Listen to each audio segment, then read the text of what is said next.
Olá, boa tarde, bom día, boa tarde ainda non. Imos acabar estas xornadas coa intervención ou a palestra do profesor Antonio Feixóo.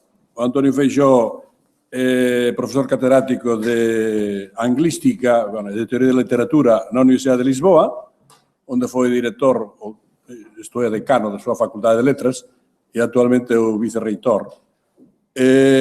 Non só eso, senón que agora é o vicerreitor dunha universidade diferente na que ele estudou, porque é a Universidade de Lisboa unida coa Universidade Técnica de Lisboa. Por tanto, é un exemplo de que as universidades poden mudar ben para dividirse, ben para fusionarse.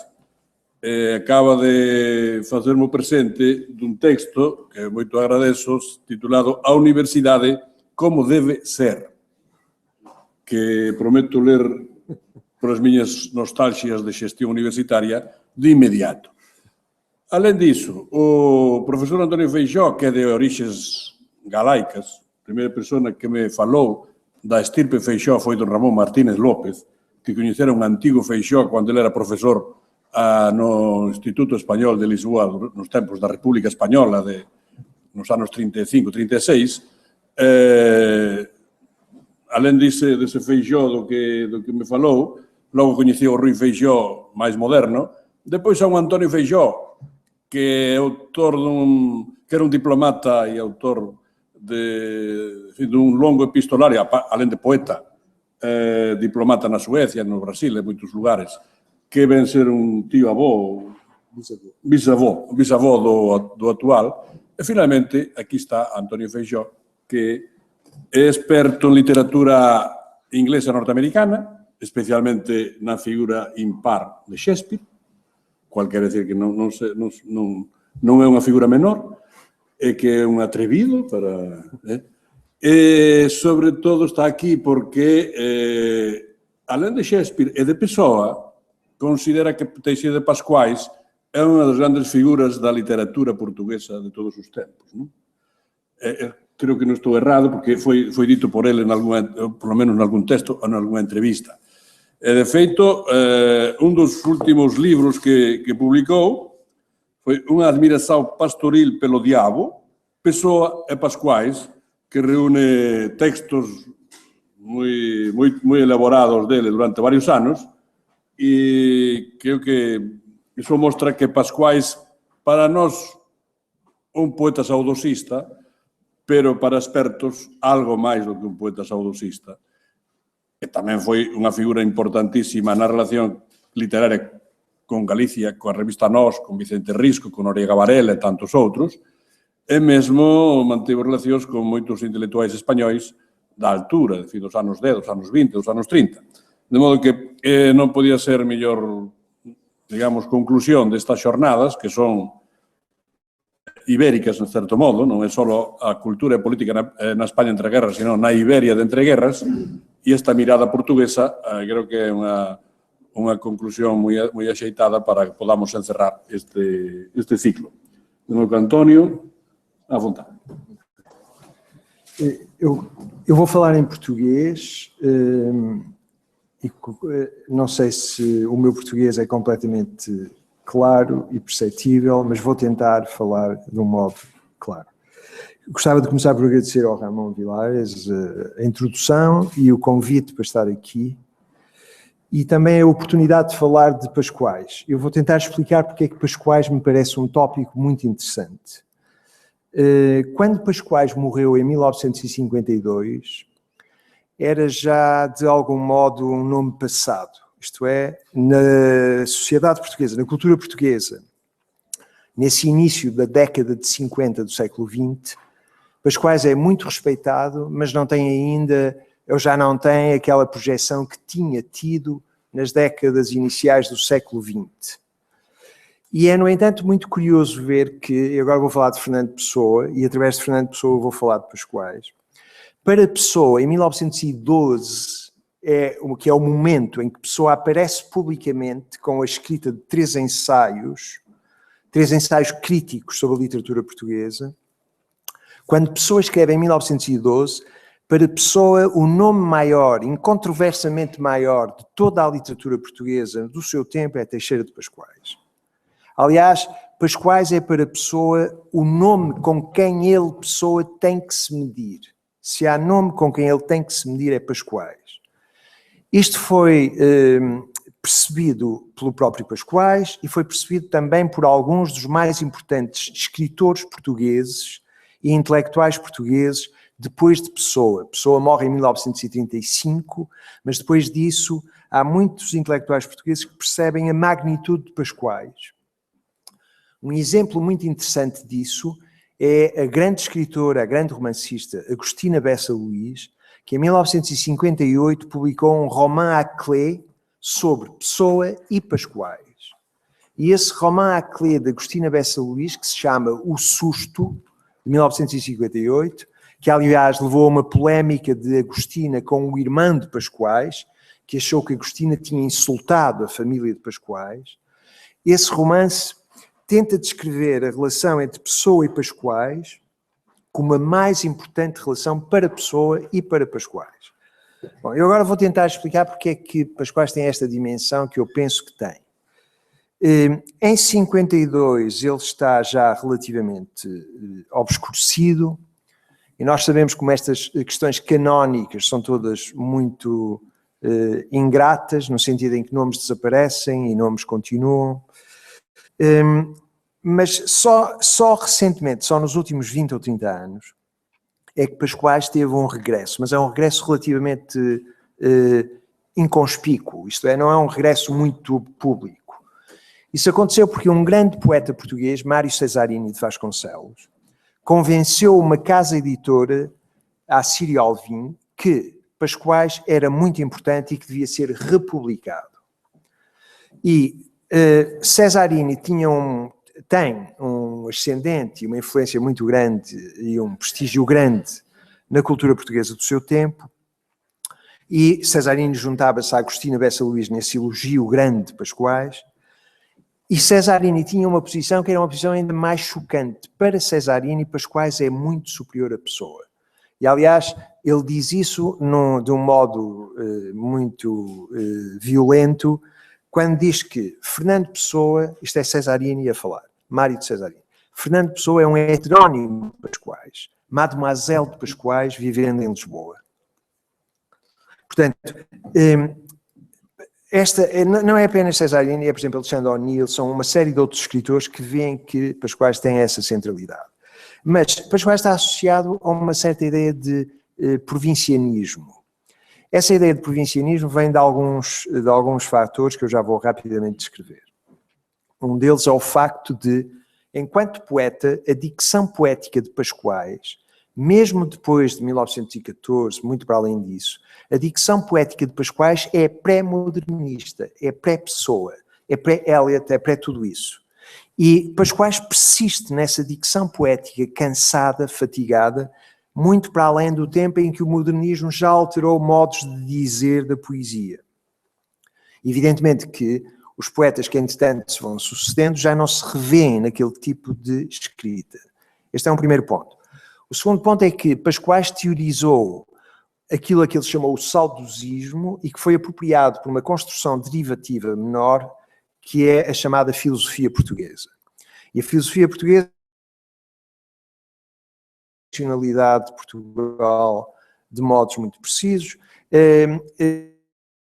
foi de algum modo vista sempre pela cultura mais interessante, ou pelos nomes mais interessantes da cultura em Portugal, como essa construção débil, derivativa menor, e Pascoais ficou acantonado nesse sítio da filosofia portuguesa. Ora, o problema com isto é que estes dois factos que eu acabo de citar, ou seja, a sua dicção poética cansada e o facto de ser o cultor maior, ou pelo menos o profeta, o nome maior da filosofia portuguesa, obscureceram Pascoais, esconderam Pascoais. Pessoa, por seu turno, percebia que Pascoais não era isso, que Pascoais era muito mais do que isso. Pessoa e todas estas pessoas que eu citei. O que acontece também é que, no caso de Pascoais, a sua longevidade como autor é muito grande. Pascoais nasce em 1877. Pessoa nasce em 1888, mas Pessoa morre em 1935 e Pascoais morre em 1952. Portanto, a vida de Pascoais é muito mais longa que a de Pessoa e é uma vida sempre produtiva. Pascoais até 52 continua a produzir, continua a escrever.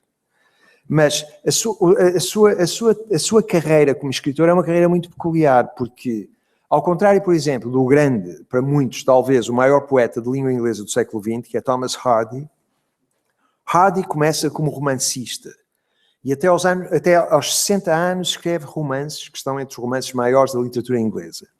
A partir dos 60 anos abandona a prosa, abandona o romance e escreve poesia. E esse corpo poético, que é longo, que ele escreve depois dos 60 anos, centralmente, é hoje considerado um dos corpos poéticos mais importantes da poesia inglesa do século XX.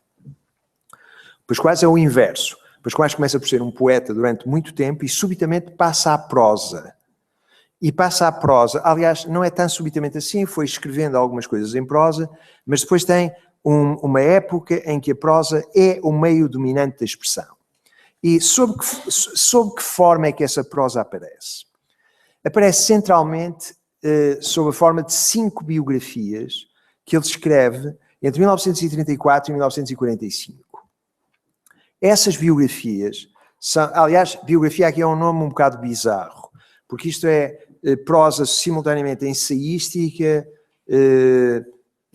romanesca, profética, biográfica, tudo isto é um conjunto. O primeiro nome é São Paulo, em 1934, é a primeira biografia que Pascoais escreve. O segundo é São Jerónimo e a Trovoada, em 1936. O terceiro é Napoleão, em 1940. Depois, em 1942, O Penitente, sobre o romancista português Camilo Castelo Branco. E, finalmente, em 1945, Santo Agostinho. O que, nestas 5 biografias, Pascoais teoriza é um sistema religioso, filosófico, altamente herético. É um compêndio de heresias. E torna-o num heterodoxo total. Eu já vou descrever em que é que consiste essa heresia. Mas essa heresia, esse compêndio de heresias, esse sistema gnóstico que Pascoais vai teorizar nessas 5 biografias, já tinha sido prefigurado, já tinha sido anunciado na poesia e na sua produção anterior. Pessoa, eu disse há pouco, reconhecia em Pascoais uma importância e uma magnitude muito grande. Pessoa, em 1915-16, está muito interessado em tentar publicar em Inglaterra uma antologia dos poetas portugueses contemporâneos do seu tempo. E está interessado em fazer isso porque julga, ou porque pensa, ou porque defende que esses poetas portugueses dessa época do seu tempo estão entre os poetas mais importantes da Europa. E, para isso, escreve várias cartas a editores ingleses tentando convencê-los, tentando persuadi-los de que deveriam publicar uma antologia destes poetas portugueses. Essas cartas são em inglês, Pessoa, como sabem, era bilíngue, inglês e português, tinha sido educado na África do Sul e dominava o inglês perfeitamente. E nessas cartas, quando ele escreve aos editores ingleses, ele tenta explicar porque é que os poetas portugueses do seu tempo são tão importantes. Uma das razões porque são tão importantes é justamente pelo facto de terem entre si um poeta como Pascoais. E agora é o modo como Pessoa descreve Pascoais ao editor inglês. Por exemplo, a Frank Palmer. Ele escreve uma carta e diz: nós temos entre nós um autor, Teixeira de Pascoais, e agora tenta explicar quem é Teixeira de Pascoais. A descrição que Pessoa faz nessa carta é muito interessante, porque o que Pessoa diz é o seguinte: imagine, porque ele está a falar para o inglês, vai usar exemplos da literatura inglesa. Imagine que a poesia contemporânea tinha vindo de Blake e Shelley. E atenção, Blake e Shelley, da segunda geração romântica inglesa, são para Pessoa, e Pessoa assume que também para o seu interlocutor, os maiores da poesia moderna. Então, imagine que a poesia moderna tinha evoluído de Blake e Shelley diretamente para Pascoais. É isso de que estamos a falar. Quando ele diz diretamente para Pascoais, ele diz que Blake e Shelley, esta geração, a que sucedeu os vitorianos, Tennyson, Browning, etc., e Pessoa diz, Tennyson e Browning não têm interesse, são inertes. Pascoais salta por cima deles e radica em Blake e Shelley. É um autor visionário dessa dimensão. Se a pessoa fala sempre em termos de hipérbole, a certa altura diz também que há um poema de Pascoais, o maior poema escrito por qualquer autor europeu nas últimas décadas, a Elegia do Amor.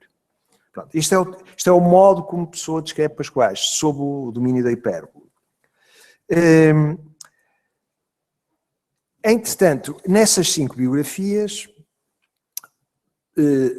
Pascoais teorizou esse sistema gnóstico e quer Pessoa, quer Pascoais estão muito interessados em ter relações europeias.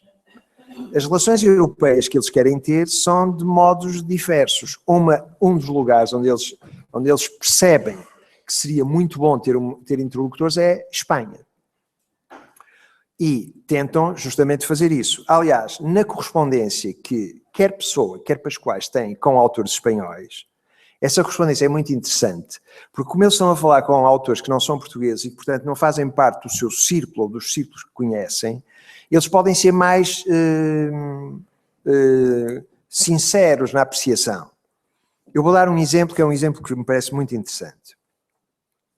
Pessoa, em 1922, escreveu um ensaio que deu muito que falar, sobre um poeta português que é o poeta António Boto. António Boto, esse ensaio chama-se António Boto e o Ideal Estético em Portugal, de 1922. Boto, como sabem, é um poeta homoerótico, com um conteúdo homossexual manifesto, flagrante, e Pessoa que, desse ponto de vista, tem um liberalismo raro no seu tempo, faz a apologia de Boto nesse ensaio. Como faz, aliás, a apologia de Boto em muitos mais textos que escreve sobre Boto. António Boto é talvez o autor sobre quem Pessoa mais escreveu. E nesse ensaio, Pessoa contrasta ou compara António Boto e um outro inglês, como habitualmente faz. Esse outro inglês a que ele compara é o Walter Pater. O Walter Pater, que é o teorizador do esteticismo em Inglaterra, e é um nome, aliás, decisivo para todo o modernismo inglês. Pessoa, no entanto, no seu elogio, é cauteloso e, portanto, diz que, enquanto que o Walter Pater é o gênio do esteticismo, Boto é o talento do esteticismo. Porque qual é a diferença que ele faz entre gênio e talento aqui? Ele diz, a densidade do meio que envolve Pater é muito superior à densidade do meio que envolve Boto, e isso é que explica a diferença. É a diferença entre a Inglaterra e Portugal. Portanto, ele faz esse elogio a Boto e Pessoa está em contacto. Reparem, este elogio é de 1922 e Boto tem estado a escrever durante muito tempo. Numa carta de Pessoa a Adriano Del Valle, de 23, em que, ou melhor, Del Valle tinha escrito a Pessoa uma carta, porque Del Valle recebe de Pessoa livros de autores portugueses e, por seu turno, Del Valle também envia à Pessoa livros de autores espanhóis que acha que ele deve ler.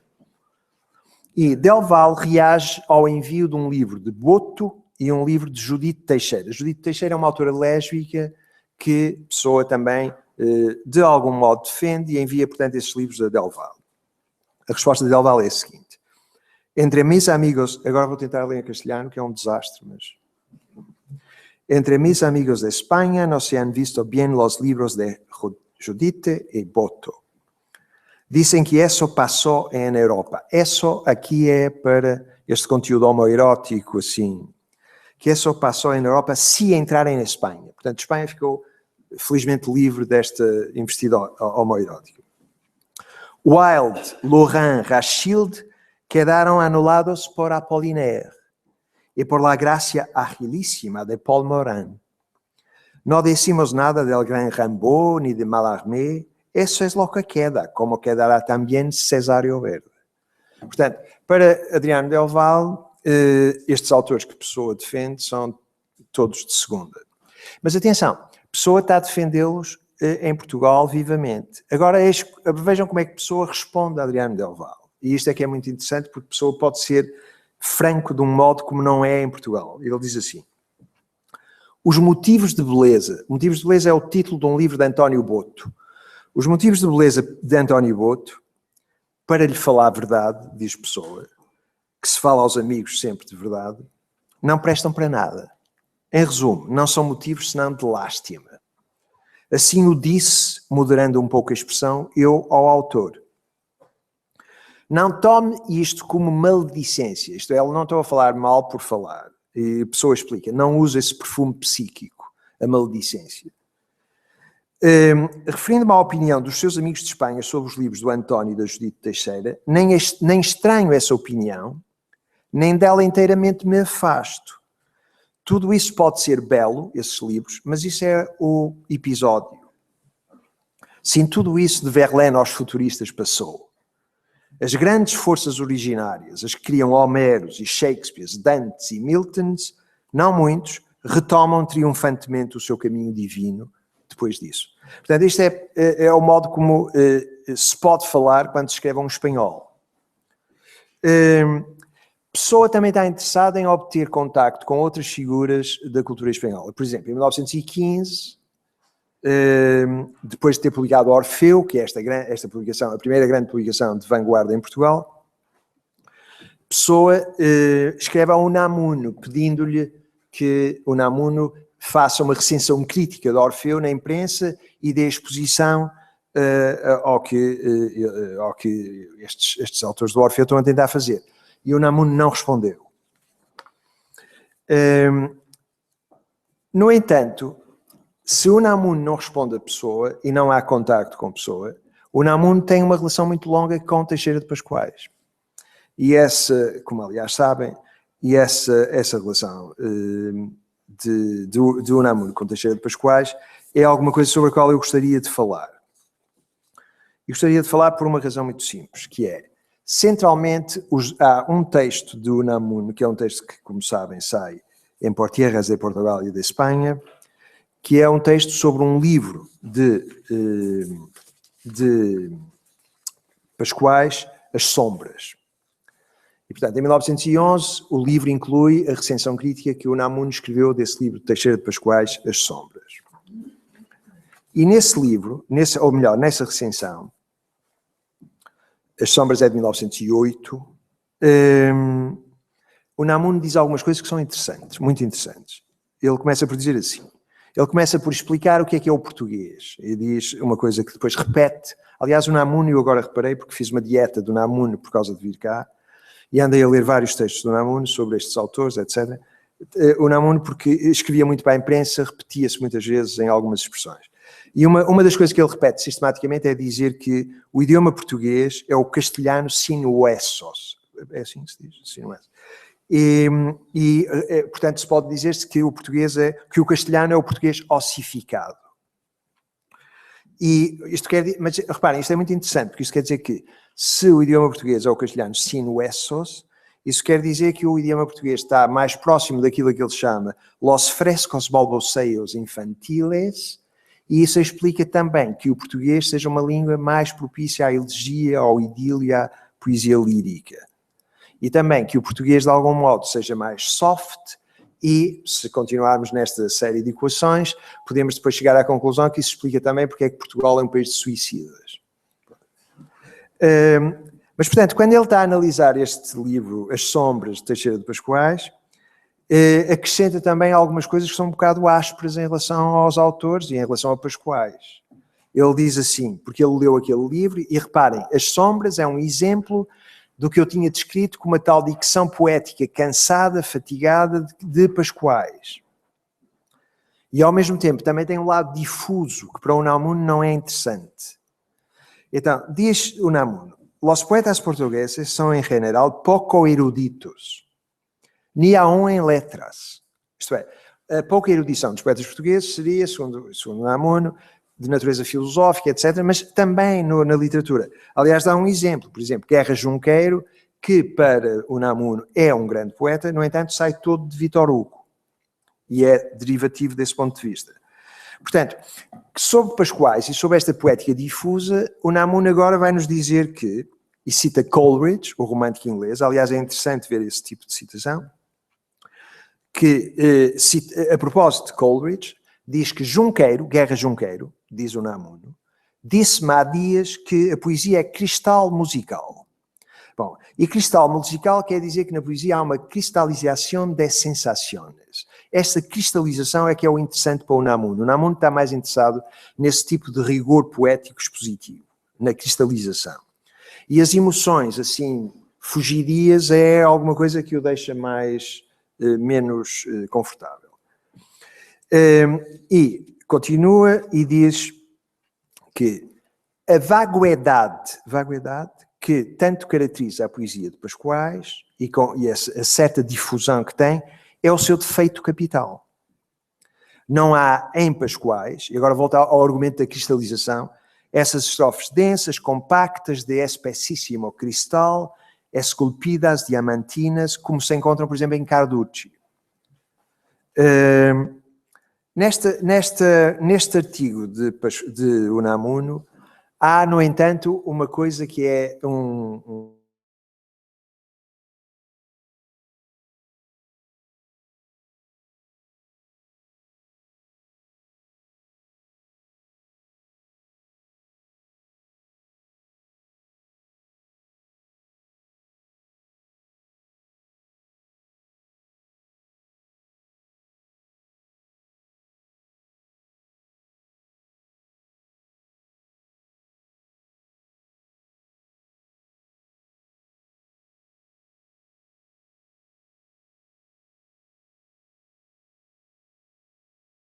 uma vez a Unamuno o seguinte: El Cristo español nació en Tánger. Tánger es un Cristo africano y jamás se aparta de la cruz donde está lleno de sangre. El Cristo portugués juega por los campos con los campesinos y merienda con ellos. Y solo a ciertas horas, cuando tiene que cumplir con los deberes de su cargo, se cuelga la cruz. Mas reparem, isto é Guerra Junqueiro, citado por Unamuno, num texto de 1908.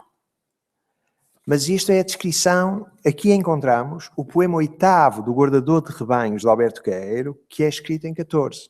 O poema 8º do Guardador de Rebanhos de Alberto Queiro, que é considerado por muita gente um dos momentos mais altos da poesia de Pessoa, descreve justamente um dia o menino Jesus desceu à terra e explica como é que o menino Jesus é este miúdo, travesso, etc.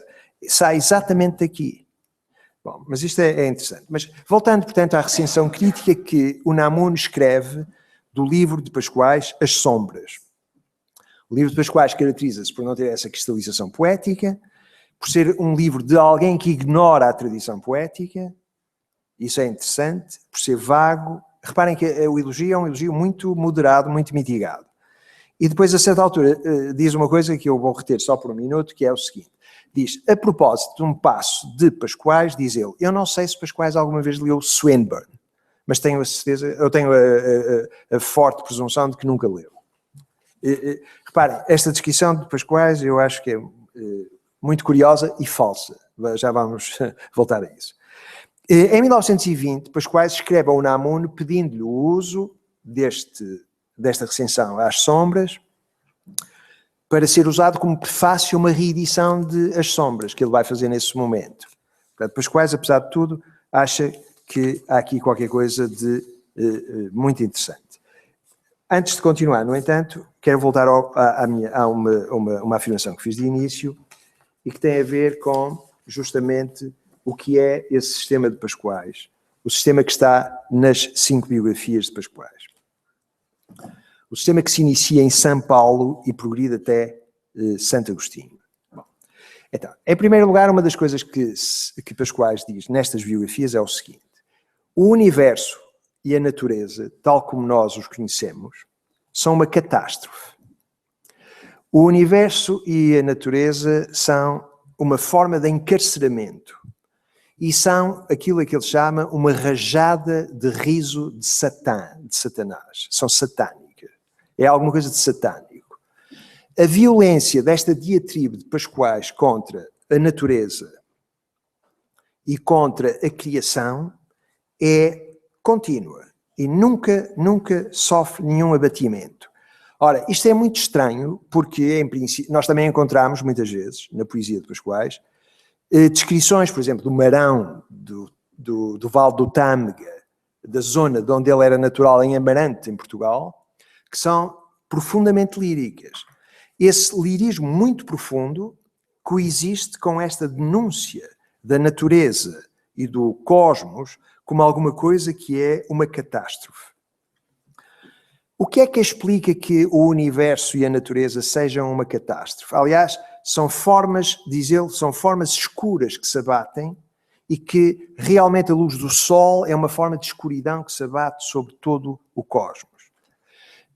Como é que se explica esta posição de Pascoais? A posição é uma posição teológica, mas é uma posição teológica altamente heterodoxa. Ou seja, segundo Pascoais, a criação, Deus Pai na criação, Deus Pai é o responsável por essa catástrofe, e mais, Deus Pai é um homicida. Deus Pai vai matar o filho. O filho foi morto pelo pai.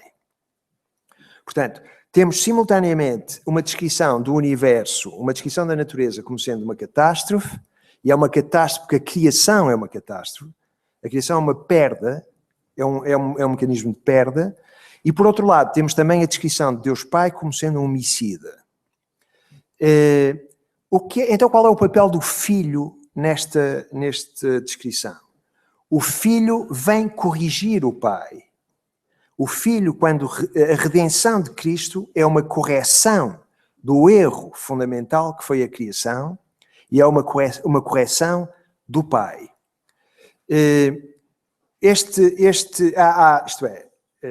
Pascoais não é propriamente um heterodoxo que tenha inovado completamente. Nós encontramos isto, há uma heresia marcionita que defende exatamente isto. Mas para além disso, Pascoais tem uma outra posição, que é uma posição muito curiosa, que é esta. Nós habitualmente hoje usamos o termo maniqueísta ou maniqueu vulgarmente, na linguagem corrente. Mas, como sabem, houve uma heresia maniqueísta, e essa heresia maniqueísta, houve uma posição maniqueísta, houve um maniqueísmo filosófico, e que está descrito, de cuja posição herética Agostinho se emancipou e descreve nas Confissões daquele modo que todos conhecemos. Mas esse maniqueísmo, como posição filosófica e teológica, desapareceu. Pascoais, no entanto, é um maniqueísta stricto sensu, ou seja, para Pascoais há uma dualidade bem-mal, que é uma dualidade constitutiva, ou seja, para Pascoais não há o início, que é o bem, e depois o mal surge de algum modo, ou para Pascoais não há o bem e o mal é a ausência de bem, como para Agostinho. Não. Para Pascoais há uma dualidade fundamental, que é o bem e o mal existem de início. E o bem existe na retração do mal e o mal existe na retração do bem. Aliás, Pascoais explica e faz uma pergunta que é uma pergunta muito interessante, que é assim: porque é que uma rebelião dos anjos contra Deus Pai? Esta pergunta, do ponto de vista dele, faz todo sentido, justamente pela caracterização muito adversa que ele faz de Deus Pai. E, aliás, ele acha também que é desses anjos caídos que saiu o homem. É muito curioso porque a posição que Pascoais está a adotar aqui, neste momento, é uma posição que eu fui encontrar e encontro em vários lugares, noutros lugares, às vezes inesperados, e que o colocam numa companhia muito particular.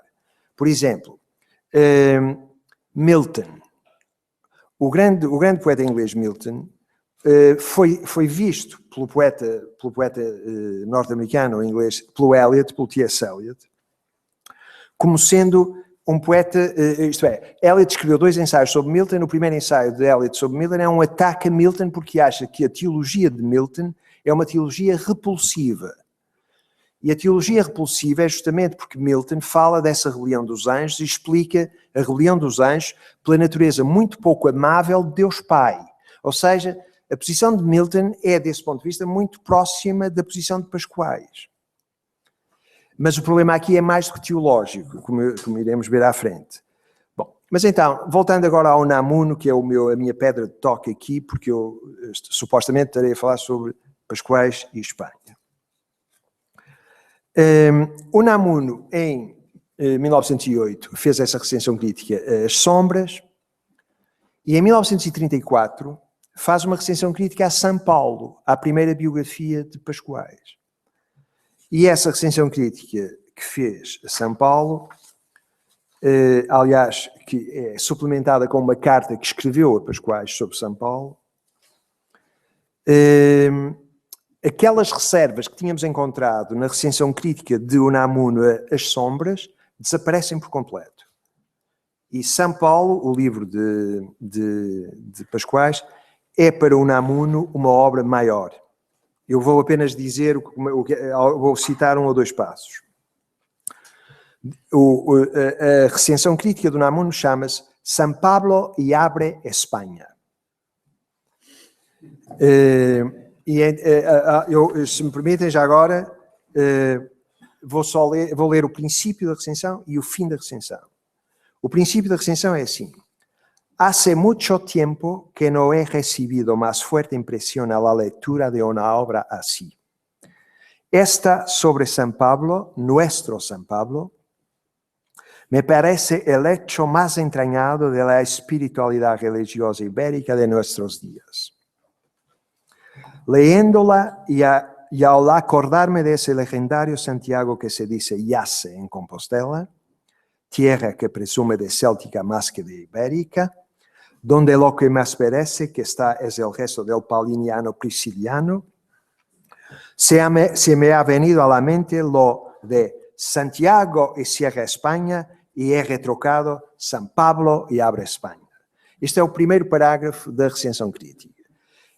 O último parágrafo da recensão crítica é assim: e aún nos queda, mi Pascoais, porque está a falar para Pascoais, tarja para ir moscando, lo empleam en Galicia, sentencias paulinianas ibéricas, y asga la artificiosa fábula santiagueña a la sombra del olvido de Prisciliano, y repitamos, San Pablo y abre España, ¿qué es eso ahora de contrarreforma?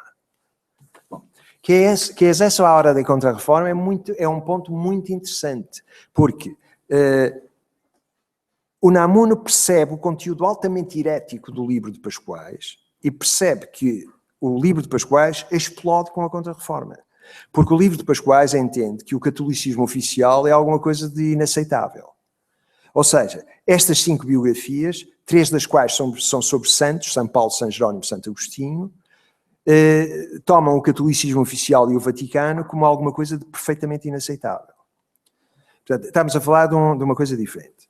Mas então, continua agora, vou voltar à recensão crítica do Unamuno de São Paulo.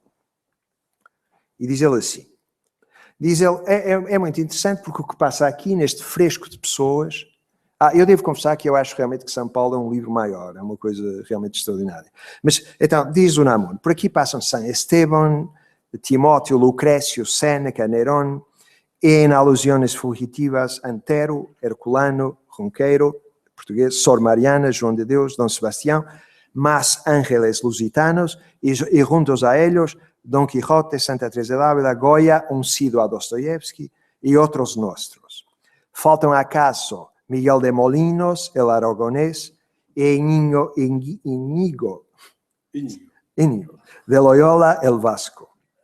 Aunque Íñigo, el soldado del catolicismo jesuítico, racionalista y antimístico, ¿qué iba a hacer en este libro de íntimo espiritualismo? Espiritualismo más que idealismo. Então, este é o ponto. Mas porquê é que o Unamuno fica tão interessado nisto? O Unamuno fica interessado nisto porque a mim não me surpreendeu. Ou seja, eu tinha lido uma referência do Unamuno numa carta de 1899.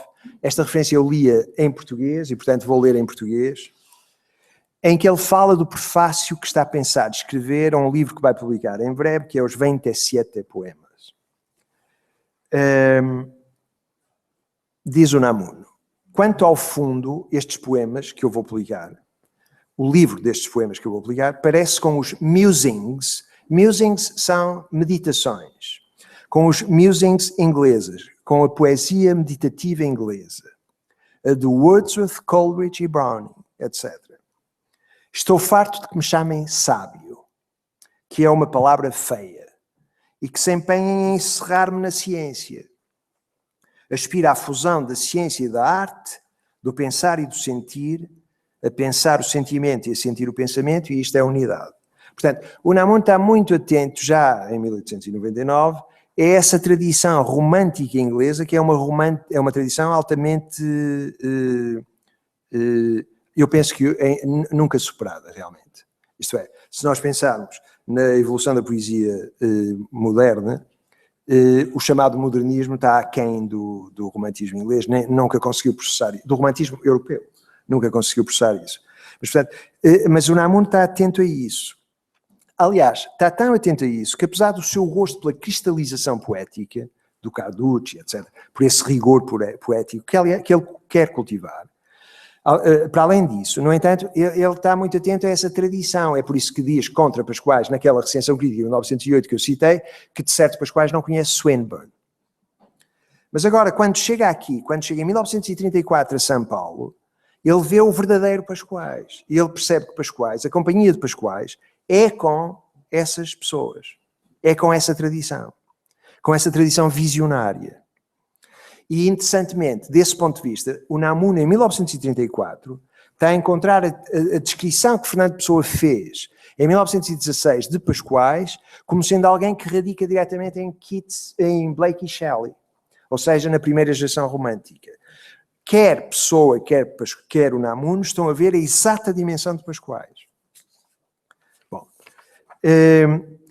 depois de ter publicado esta recensão crítica, eu não me vou alongar muito tempo, mas de qualquer modo ainda quero dizer mais uma ou duas coisas.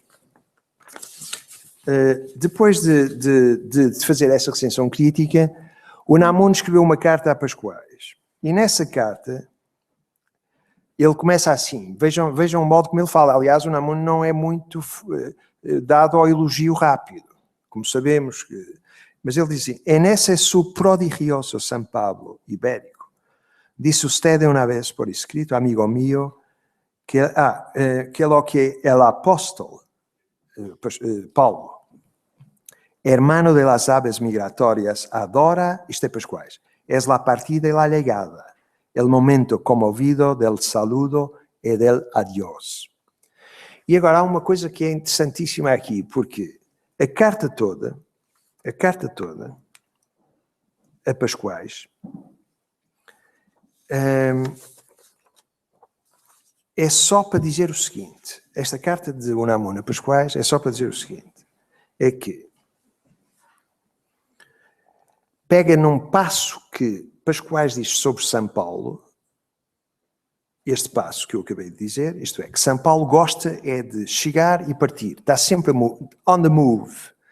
São Paulo não para. E Pascoais continua e diz assim: prefere escrever de longe a falar de perto. Traduzido deste modo por Unamuno: prefere escrever de lejos a hablar de cerca. E Unamuno diz: isto aplica-se perfeitamente a mim. Eu não gosto de conferências. Aliás, quando eu estou a falar numa conferência, penso sempre que não estou a falar de perto. Numa conferência eu não estou a falar de cerca, estou a falar de lejos. Enquanto quando escrevo, eu não estou a escrever de longe, eu estou a escrever de perto. E nós podemos dizer assim, porque é que o Unamuno se centra, aliás, é uma carta inteira sobre isto. Porque é que o Unamuno faz a apologia da escrita contra a oratória ou contra o falar que fosse direto? Porque é que o Unamuno está mais interessado nisso? Porque, para o Unamuno, o domínio da escrita é o domínio da intimidade.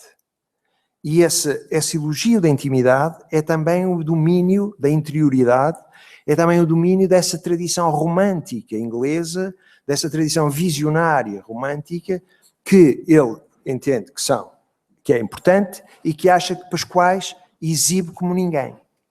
Esse é o ponto. Portanto, o que me parece curioso aqui é que alguns destes termos têm que ser traduzidos, ou seja, a carta a Pascoais acaba deste modo: en essa bendita tierra de Camões aprendi la intimidade ibérica. Intimidade aqui está por um certo tipo de discurso. En trato íntimo con los grandes lusitanos de sobre el tiempo, me acostumbré a poder pensar y sentir en portugués, y la costumbre, creámoslo, es la más entranhada essência del querer. Portanto, há um lado aqui em que o que está a acontecer é que o Unamuno percebe a dimensão de Pascoais, percebe que essa dimensão heterodoxa, herética, que essa dimensão literária que se liga a essa tradição poética anterior, tem uma dimensão que ele não tinha visto em 1908. Eu gostava só de concluir com uma breve observação, que é a seguinte. Se nós olharmos para o que é talvez, ou o que foi talvez, nas últimas décadas, a descrição ou a posição crítica sobre a poesia contemporânea, ou a poesia moderna mais influente, publicada em qualquer parte do mundo, e eu quando digo mais influente, também foi altamente criticada, altamente recusada, e deixou o autor, que eu já vou dizer quem é, numa posição muito solitária na Universidade Norte-Americana. Se nós pensarmos em quem fez a descrição mais eloquente disso, pensamos e dizemos e falamos habitualmente do crítico norte-americano Harold Bloom. Mas o crítico americano Harold Bloom tem realmente uma posição que é uma posição muito interessante, que é dizer que qualquer poeta ou um poeta não pode ser lido nunca por si mesmo, mas tem que ser lido na relação que tem com um precursor, com um predecessor. E que realmente um poeta é a relação que tem com o seu precursor. E que este poeta tardio, aquele que chama o efebo liga-se ao precursor de modos variáveis, depende de que poeta estamos a considerar. O efebo, por exemplo, pode mutilar o precursor, pode infletir o precursor, pode completar o precursor, pode fazer o precursor falar como ele próprio. Ou seja, há poetas tardios que são tão fortes que o seu precursor, quando nós vamos ler, lemos no precursor ecos do poeta tardio. O tempo altera-se. Estão a ver? Esta é uma descrição muito influente. O mais interessante disto é que o sistema do Bloom, que o Bloom fez entre o princípio dos anos 60 e 67, até há relativamente pouco tempo, ainda se mantinha ativo, esse sistema do Bloom é um sistema que é feito em New Haven, Connecticut e em Nova York nestes anos. Esse sistema está todo prefigurado nas 5 biografias de Pascoais. E isto levanta um problema. Porque, por exemplo, quando eu falei que o filho corrige o pai, Cristo corrige o Deus Pai, tudo isto é exatamente a mesma dialética. Por exemplo, Pascoais diz nas suas biografias: o que importa é nascer de si mesmo. O pai, que calamidade. Estão a ver? Portanto, este é outra vez o ponto bloomiano. Os pontos bloomianos estão todos em Pascoais. Eu, aliás, já fiz esse trabalho, não é? Mas escrevi um ensaio em que documento tudo isso. Tá? É muito... A analogia, às vezes, é uncanny, para usar um termo em inglês, em que nós não percebemos como é que é possível que os sistemas se abatam e dupliquem deste modo. Mas agora a questão realmente interessante é pensar como é que isto se explica. Ou seja, como é que se explica que um conjunto de 5 textos, entre 34 e 45, que são as 5 biografias de Pascoais, e um conjunto de textos críticos que começam no finais de 50, princípios de 60, e vão até, realmente na sua fase mais importante, até finais dos anos 70, que é o caso de Bloom, como é que isto se duplica e abate? E, durante algum tempo, eu pensei nisso. Fazer a demonstração que os sistemas são idênticos não me parece difícil, parece uma evidência. E, aliás, se fizéssemos esse trabalho aqui, eu penso que conseguiríamos um assentimento mais ou menos fácil. Agora, o problema é justamente saber o que é que explica isso. Eu, durante muito tempo, pensei nisto. Pensei até perceber isto. Até porque, por exemplo, quando o Pascoais faz isso, lembra-se o que é que começou por dizer o Unamuno de Pascoais, quando falou e disse que Pascoais, tal como muitos dos poetas portugueses, são muito ignorantes. Mas realmente o Unamuno aí, é por isso que eu disse que não estava a ser injusto, porque Pascoais tem, para cada uma destas biografias, o que ele invoca é vastíssimo, é todo um campo da cultura europeia. Evidentemente, o Unamuno não conhecia isto em 1908, isto foi em 1934, mas estamos a falar da mesma pessoa que em 1908 já é o Pascoais pleno e na plena maturidade. Realmente o que explica isto, penso eu, é que quando Bloom tem um texto que é um livro magnífico que precede o seu sistema começa com The Anxiety of Influence e vai para a frente, mas Bloom tem um texto anterior a isso, que é uma análise que ele fez do poeta irlandês William Butler Yeats, chama-se Yeats, e é um livro de análise à obra de Yeats. E nesse livro, Bloom explica que já tem todo o sistema que ele vai desenvolver à frente está na sua análise de Yeats, só que está de forma ainda não completamente explícita, mas está lá. E a certa altura, Bloom diz que tudo aquilo que ele diz sobre Yeats, todo o modo como se coloca face a Yeats, vem do facto de ele, Bloom, ter lido tudo isso em Blake, Shelley, etc. Ou seja, o sistema de Bloom vem do facto de, e a semelhança entre Bloom e Pascoais, ou a identidade entre Bloom e Pascoais, vem do facto de ambos serem leitores muito, muito assíduos dessa tradição romântica inglesa de Blake, Shelley, etc. E realmente a teoria de Bloom não é uma teoria da poesia, como ele diz. É uma descrição da poesia romântica traduzida sob forma teórica, subespécie teórica.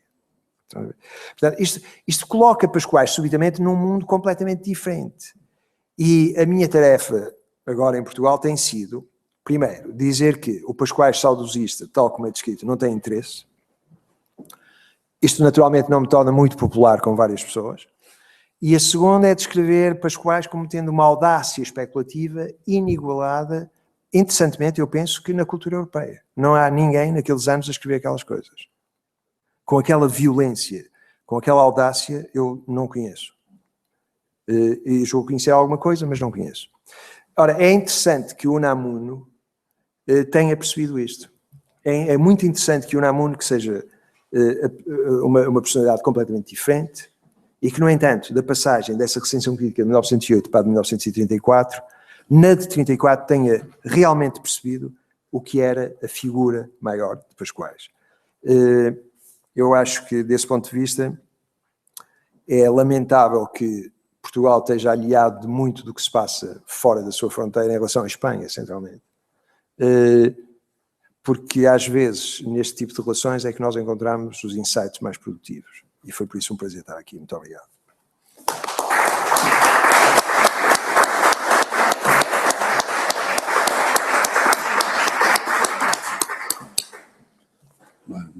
Obrigado, gracias. Temos uns minutos para un debate ou preguntas. Sí, vai ser, Ucha, vai ser. Pero non moi larga, Bueno, deixa tempo para outros. Cumprimentos pela vosa conferencia. Cumprimentos. Unha referencia a un tema nun libro recentemente que eu lin, que é de un historiador, non ten nada a ver nin coa literatura, nin coa poesía, coa poesía, que é Fidelino de Figueiredo, non? Un grande historiador, un grande político da vida política portuguesa, valga a redundancia. Chámase As Dúas Españas. É un libro, As Dúas Españas. É un libro, na miña opinión, moi válido. Nel contense precisamente referencias un pouco a esa liorta, digámoslo de alguma maneira, entre Unamuno e Teixeira de Pascoais, non? Queda ben tratada a figura, como era normal, de Teixeira de Pascoais.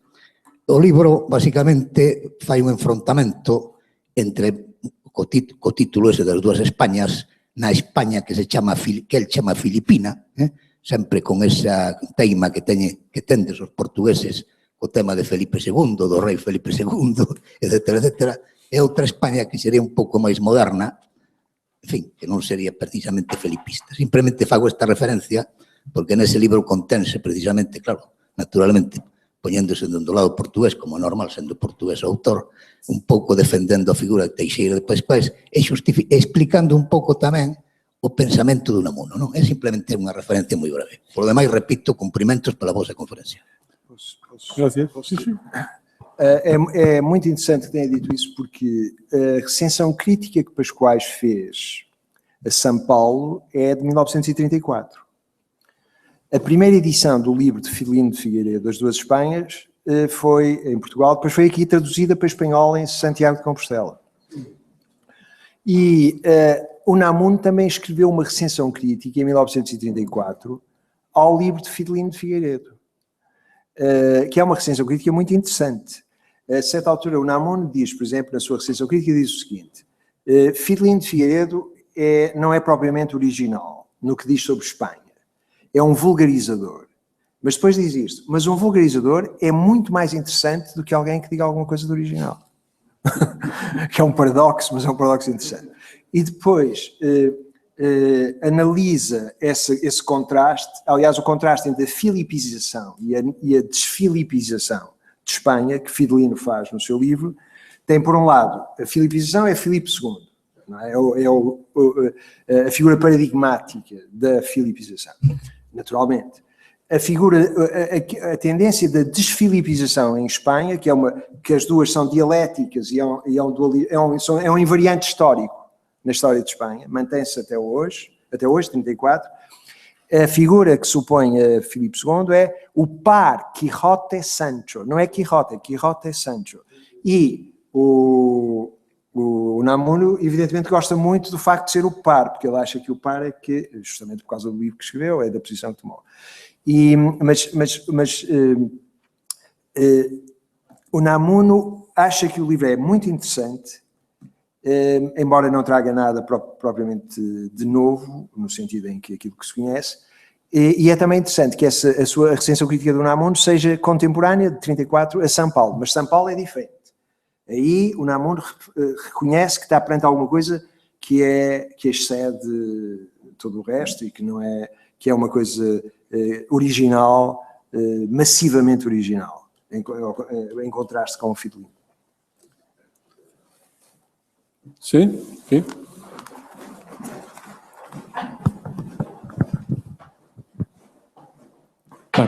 Parabéns pela conferência, pela charla. Mas dirixeu-se você cara a cultura e política na España entre guerras, máis para o tema de Pascoais en relación con España, digamos, máis con Castela. Ainda que ese reino perecese moito antes.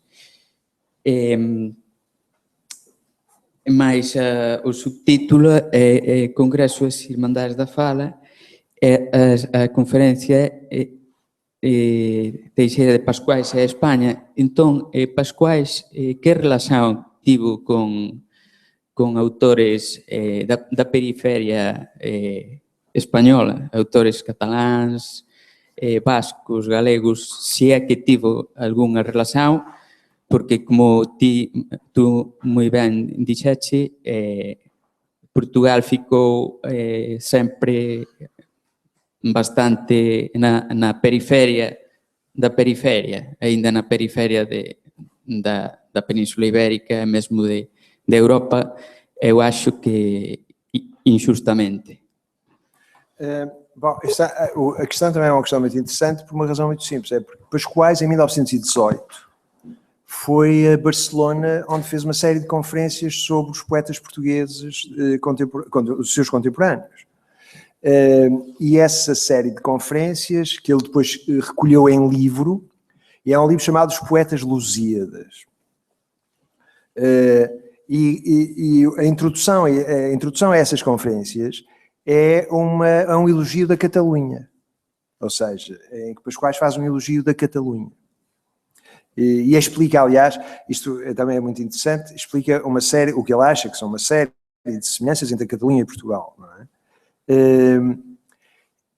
Para ele é natural que essas semelhanças existam, porque, por exemplo, quando em 1957, já depois da morte de Pascoais morreu em 55, saiu a edição da correspondência de Pascoais com o Unamuno, o epistolário ibérico de Teixeira de Pascoais e Unamuno. esse volume. Esse volume que, aliás, foi publicado em África, em Angola. A primeira edição é de Angola, não sei como é que isto aconteceu, mas em 1950. Quando essa edição vai ser feita, do Epistolário Ibérico, o organizador da edição, que eu neste momento não me lembro quem é, o texto que quer pôr como prefácio é um texto de Pascoais chamado A Alma Ibérica, em que justamente Pascoais está a tentar descrever, e é um texto extraordinário, tardio, é um texto de 51 de Pascoais, em que Pascoais está a tentar explicar uma série de... Aqui já são invariantes de outra natureza. Por exemplo, ele diz que há na Europa dois domínios, dois lugares, que são dois lugares de exceção, que são o Oriente Russo, eslavo, e a Esfinge Ibérica, que fazem esta ligação. E teoriza isso de um modo muito interessante e refere também a morte do Namuno, por exemplo. Aliás, e como é que isso foi um choque para ele.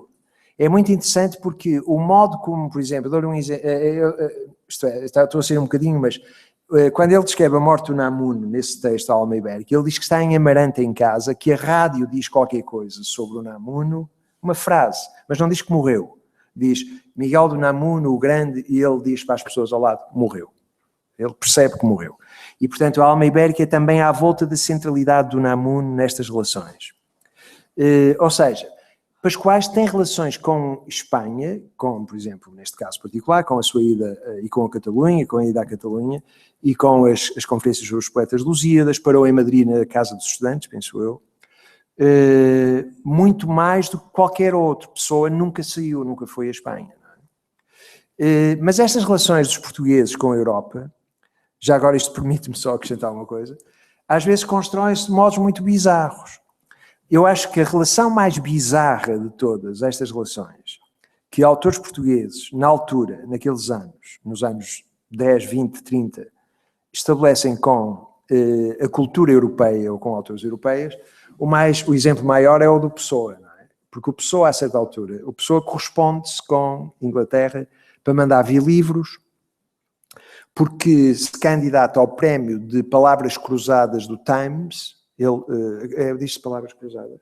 Crucigramas. Crucigramas, exato. Portanto, Pessoa candidata-se ao prémio dos crucigramas do Times.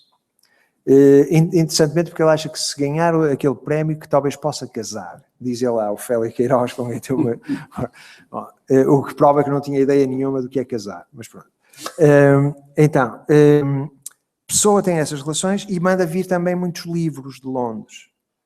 E os livros são de toda a natureza, são livros de literatura, política, filosofia. Pessoa realmente está à la paz com tudo o que se faz de melhor. E manda vir. Mas também manda vir livros ocultistas, porque em 1916 começou a desenvolver uma posição ocultista.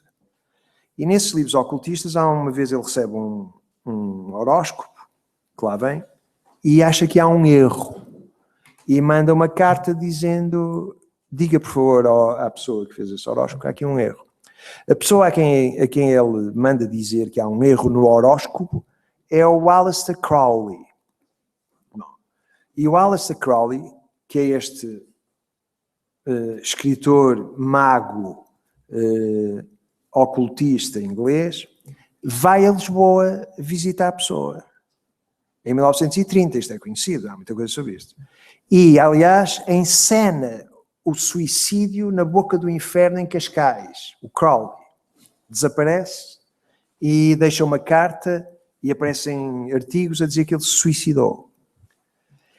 Eu uso este exemplo só por uma razão, que é para dizer o seguinte. Às vezes é muito difícil ou é muito perigoso alguém falar de provincianismo ou de província. Porque a província às vezes tem uma densidade que excede todos os meios cosmopolitas. Pessoa em 1930 recebe Aleister Crowley.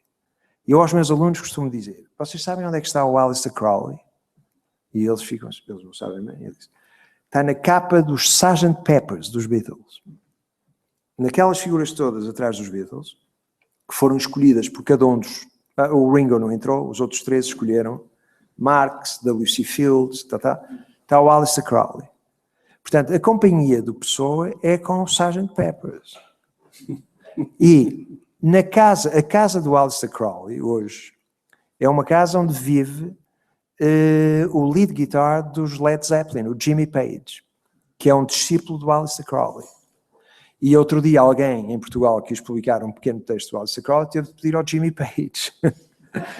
E eu digo sempre aos meus alunos, esta é a companhia de Fernando Pessoa. Interessantemente, tal como a companhia de Pascoais, é de outro tipo. Há bocado falei do Blom, mas é esta. Não, esta noção de provincianismo é uma noção altamente peculiar. Eu não recomendaria. Sim. Gostaria de fazer uma última pergunta, por uma questão quase interessada, não para mim, mas para a cultura galega, porque Pascoais, com Eugênio de Castro, foi importante para a difusão da cultura galega, da literatura galega no mundo francófono, através de um crítico literário que se chamava Levesque, que escrevia en Le Mercure de France. E vexo que todo o mundo literario francófono está ausente desta mirada sobre Pascoais.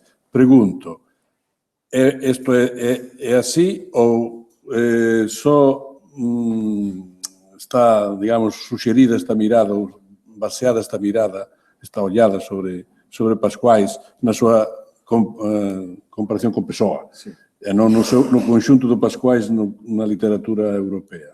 Está ausente da literatura francófona ou não? Não está. Aliás, é também muito interessante isto, porque, por exemplo, falou de Eugênio de Castro. O Pascoais conheceu o Unamuno em 1905 em Salamanca. E quem o apresentou ao Unamuno foi o Eugênio de Castro. E o Eugênio de Castro seria mais descrito como há aquela diferença no termo modernismo, não é? Que o modernismo espanhol é outra coisa que o modernismo europeu. O Eugênio de Castro está mais próximo do modernismo espanhol, não é? Que é uma forma tardia de banasianismo, do que está do modernismo de vanguarda europeu. Não é? Mas em relação à literatura e à cultura francesa, eu penso que o Pascoais tem tanta atenção à cultura e literatura francesa como tem à outra. Só que neste caso particular, o que aparece, ou melhor, o acesso que ele tem a certo conhecimento da heterodoxia religiosa, etc., bom, muito passa pelo Renan, etc., por estas coisas, porque ele leu isso tudo, não é? Ele, para ler o São Paulo, leu tudo, para ler o Napoleão, leu tudo que teve disponível, não é? Desde as memórias de todos os generais do Napoleão até ao Memorial de Santa Helena, a leitura... O Chateaubriand. Está na sua casa. Exatamente. É massivo todo o seu conhecimento. Portanto, o Pascoais, desse ponto de vista, está em contacto com toda a literatura europeia. Interessantemente, tal como a Pessoa. O Pessoa também está exatamente nessa posição. O anglicismo do Pessoa é uma coisa um bocado exagerada, porque o Pessoa conhece também muito bem, por exemplo, no livro do Desassossego do Bernardo Soares, o Pessoa cita Senancourt, Amiel, Chateaubriand, sei lá, toda a prosa memorialística francesa é citada toda e conhecida. Muito bem. Mais uma pergunta? Então, queres dizer umas palavras finais ou não? Não. Então, com esta sugerente e cultísima conferencia, cerramos este ciclo.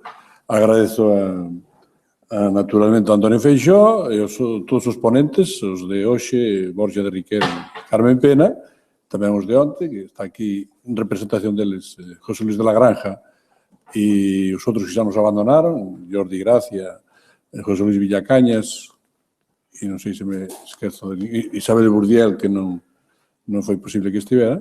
Digo que moitas gracias a todos, os asistentes, os asistentes temporeiros, os alumnos da Facultade de Historia, que tamén nos acompañaron, e, por tanto, dentro de uns días haberá outro curso sobre dous fisterres europeus, Bretaña e Galicia. Convido-vos se podedes, pois tamén asistir a eles, porque non haberá tanta literatura, quizá non tanta política, pero máis historia, probablemente, máis identidade. Algúns dos que van a falar están aquí tamén presentes, por exemplo, o profesor Núñez Seixas, e espero vervos por aquí ese día. E antes teremos ainda outras actividades. Bon día a todos e até a próxima. Agora